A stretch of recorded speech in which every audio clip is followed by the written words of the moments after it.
Hello and welcome to this video. Today I'm going to make two wind chimes out of these old terracotta plant pots.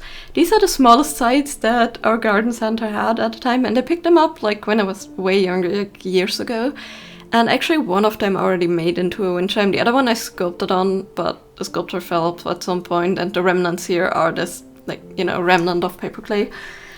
But yeah, basically I just wanted to, finally complete this project and actually make them a bit more fancy and a bit more different and good looking. Like the dragon I drew on the one plant pot I actually really loved, but it was very flat and boring. So I decided, in honor of that and my original idea I had when I was younger, I also wanted to try and sculpt a Chinese dragon. So I picked up a lot of references, chose the one with the boldest colors that I thought were so cool to have in a sculpture and just so different to what I usually did, also to challenge myself, and I started just making like a snake of clay with like a little bit of a pre-head shape, and then I slowly added details to the head.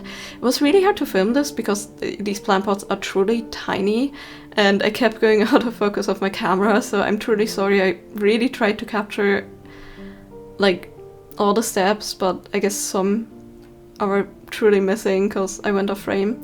I still hope you guys can get the gist of it. What can I say? YouTubing is hard, even after years of, working on crafting on YouTube. But yeah, I basically started out with the head, gave it these large nostrils, these fun ridges on the nose, these large eye sockets and ears. I just really love how different Chinese dragons are from our Western dragons that most of us know from fantasy and stuff, because the features are so different. A decent bit out of all of these designs are inspired by animals, but the animals they choose are so different in between cultures and from country to country. It's really fascinating and I think it's really fun. And I also learned so much about head shapes and the forms of the dragons just trying to sculpt this. And that's actually one thing I truly love when I sculpt things. When I try to recreate things, even fantasy things, if I try to recreate things from a reference, it just makes me look way more detailed at those things, and I just notice things and the shapes and the details way more, and it's so much fun to discover new things. So I always have a lot of fun just trying out new things, and this is actually the first time I, tried to sculpt a non-Western dragon. So this was a really fun experience. Now, as you can see, I'm not using any bacon bond or anything, and that is because I'm using really cheap clay here. This clay is super soft and sticky, which is why I chose it. Plus, it was in my stash, and I hate wasting things. I had this for years. It's still more than usable. It just prompts me to try to use my tools a bit differently. But it had all of these really lovely colors that, I have a lot of other clay, female and stuff that I have in a dozen different colors, but I didn't really have these vibrant colors that much. I would have had to mix them, and I just felt like this clay just had the perfect collection of colors, and that's why I used it.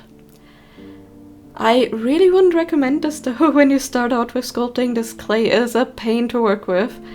And if I started out with using this material, I would have thrown in the towel, because there was no way I could have gotten any good results with this.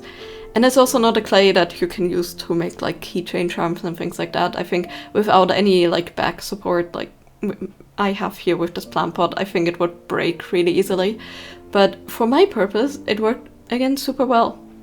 And I used all my sculpting tools, my knife and all that kind of stuff, in different ways than I usually do with the clay. And it was just a bit more refreshing to go and try something different, because usually I don't necessarily always choose the most vibrant and clashing colors, and this sculpture clearly has all those fun colors. But I think going and trying something different out of your comfort zone, it like can really evolve your art. Even if in the end you decide you absolutely didn't like it and you're going back to your other projects, I always feel like it still changes a bit, like you still evolve from trying. Plus, like, if you never try something different, like, how are you gonna figure out if you like that other thing, that other craft, or that other style of crafting, you know? Maybe you're actually missing out on, like, an actual thing that would bring you even more joy than you have in your current craft, because it's actually, like, a style that you would really thrive in, and you just don't know because you never tried. So I always like to try all the things I can, and, you know, this was like my sculpture to really try. But yeah, again, like, working with the constraints of the clay, I still think I managed really well to capture the essence of what I want, like this Chinese dragon vibe. I added some texture like to the body of the snake to just give it like the scaly look in just using the side of my clay sculpting tool. Like, it had like these ridges that some of the metal handle tools have, and those give like really nice textures. So, you know, I just rolled that on, and in between steps, like whenever I have some fingerprints somewhere or some unevenness that I needed to get out, I used just a very, very soft brush. Again, the clay is also very soft. And I'm like applying some isopropyl alcohol over the surface to get like dirt off and fingerprints. Baking in between every color I'm using, and then I slowly basically added like all the fur details and the different colors, the horns and the arms. And in the end, I just wanted to bring out the details, so I made a wash with like a little bit of metallic gold paint and some black, and I'm applying it liberally all over. The plant pot is porous, so it's gonna soak that paint up a bit and have this like different gold sheen. And it also highlights like all of the deeper details that the dragon has, like the scales, the little like hair details on the back, hair fin, whatever you want to call it, like the nostrils, the eye sockets, things like that. I just really love using washes for most of my sculpts. I think it just brings them to life way more, and again highlights the details way more. And you don't always have to use dark washes, like you can just use like maybe a similar shade of color that's just a bit darker to like slightly highlight them if you don't want these like darker looks and details. But I just really like how everything pops when I add like these almost black washes. So yeah, that's what I decided to do for this one as well. And then I actually designed a little holder for these.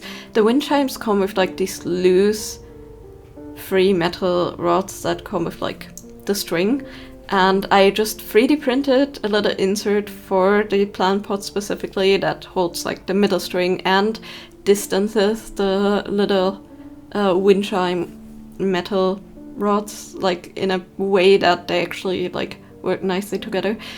These wind chimes are not gonna have like any middle part that's gonna like move and cause them to make sounds. Like, you know, some have like beats in the middle and things like that that like clonk against the metal and make the sound. This is just gonna purely be like the wind is gonna hit them and make the metal hit each other and hopefully make a sound. It worked really well when I did this the first time around when I was younger, so I just decided to leave it that way and like not change the way I hung them up. And in the end, like I have to say it worked out really well. Like, they still produce beautiful sounds. Though I definitely would recommend, if you want like a little more sound out of a wind chime, like they need a decently strong wind to work, I would definitely recommend you put like a little beat in the middle, like a wood beat or something that just can hit those pieces. Because I have the feeling it's just giving a bit more sound easier, if that makes sense. Anyway, moving out to the second one, I wanted to make like a very fresh and flowery and simple design, so I chose sakura flowers. And this clay has one other property that I really like with the softness, and that is that, like, when you texture it, the clay moves a lot. Now, that obviously is not always desired, but in this case it actually worked so well in getting me those natural branch textures. Again, the first time I made branch textures was for the little kitchen cup sauce holder thing I made. And there I used some clay conditioner on some really hard clay, and that worked super well also. And it basically has the same effect, which is really cool. So I started out with the branches, baked the clay again, added some flower petals with some tiny details, like, you know, those like little indents on top that make sakura flowers so unique and so recognizable. And then I added a little bit of darker pink in the middle. I'm planning on painting them anyway, so I'm going to add a little bit of a different gradient anyways, but you know, I just wanted to start out with these vibrant colors. And then I added, like, I don't know what they're called in English, but the pollen stem things in the middle. And I'm not trying to be like very accurate in any of this, like these sculptures are just supposed to like hint at what they are, like they're not realistic, if that makes sense. So, you know, I'm not really like detailing out the middles of the flowers here very well. I'm just like using my ball stylus to like indent it a little bit and give it like the illusion that there's multiple like little things on the inside of the flower. And I think it worked out really well. I also added some flower buds on some of the branches, and once I had this baked, it was time to add some leaves, and actually the flower buds needed like a tiny bit more help to like blend into the branches. They kind of felt detached, so I also added a bit more of the brown clay just on top to like, you know, mimic like they are emerging out of like the tree a bit more. You know, just make everything feel a bit more coherent, connected, things like that. And again, also with like the leaves, I'm going to be doing this very simply. I'm layering them on, trying to give them a little bit of like more organic shapes, like not having them all the same like straight shape. And then I'm just adding like a middle crease with my silicone shaper. And I think that worked out super well. Now at this point I'm done with the sculpture, but as you can see, the like dragon in the background, you can still see that through the sculpture. No matter what I did, the metallic paint just held up way too well. So I decided to like, first I wanted to see if just a bit of silver black wash, kind of the same idea that I used for the first one, would help, and it didn't. So I went in with more drastic measures and I mixed that same wash, still keeping the metallic look a bit, with some more potent, vibrant green. And, you know, I'm not too worried that this is too vibrant because I knew I would dab it off. But I also, like, while dabbing it off, like, totally covered the flowers and they lost the color that they're supposed to be, like, they turned a bit more green. Because the clay is also porous and like absorbs the colors. So I had to go over them. I started out with like a darker pink wash, but that in the end turned them a bit too dark and it didn't blend them really well. So I'm going to go over it with like a light white dry brush. And when I say over it, I mean over everything. It does get rid of the details a little bit, of the yellow details that I add in the middle, but I think it just looks so much better in the end that I'm actually not mad.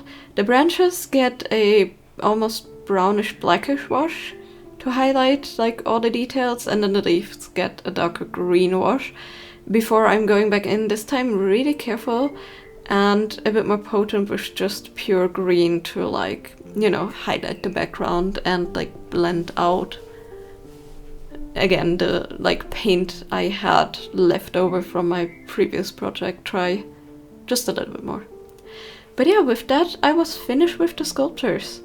And here you can see the final results. I'm honestly super happy with how things turned out.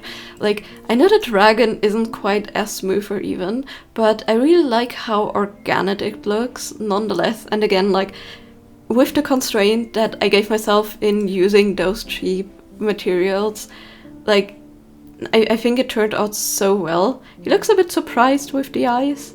you know, if you look closer, but from further away, like, they're so tiny that you can hardly see. I tried to clean up a bit of the white overspill that the sakura flowers have. I think they look a bit ghostly. Sadly, it didn't really work, but honestly, like, overall, I think, like, how they look, I think they still look beautiful, almost mystical, like they're in, like, a fog or something. Not quite what I was aiming for, but I'm still so in love with how this turned out, and I just love the textures and how they pop. So yeah, overall super happy. And this was actually a very simple project. All it took was some clay and some plant pots. And obviously like the wind chime bases, but you can pick them up for super cheap. And yeah, I think they turned out better than I could hope for.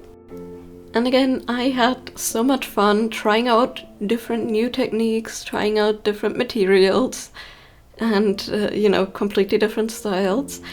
And yeah, I hope it inspires you guys too to try this. Now, making these kind of wind chimes is so easy, and of course, like, you're so like free in what design you want to put on them, that I think this is a really good project to just, you know, be creative, be freely creative, and like, considering that you don't have to worry about, like, when you like sculpt freely, you kind of have to worry about like, how is everything holding together, is the sculpture gonna fall over, like things like that. And like sculpting on an object, I think you don't have that issue as much. Like, I feel like this is a really fun project to just, you know, sit down an afternoon, maybe even watch a movie or something, and just have fun enjoying a craft. And yeah, maybe you guys want to try this out too. And if you do, as always, let me know in the comments down below which designs would you choose and which one is your favorite design out of the two I made. And as always, I hope you have a great day. See you next time. Bye bye.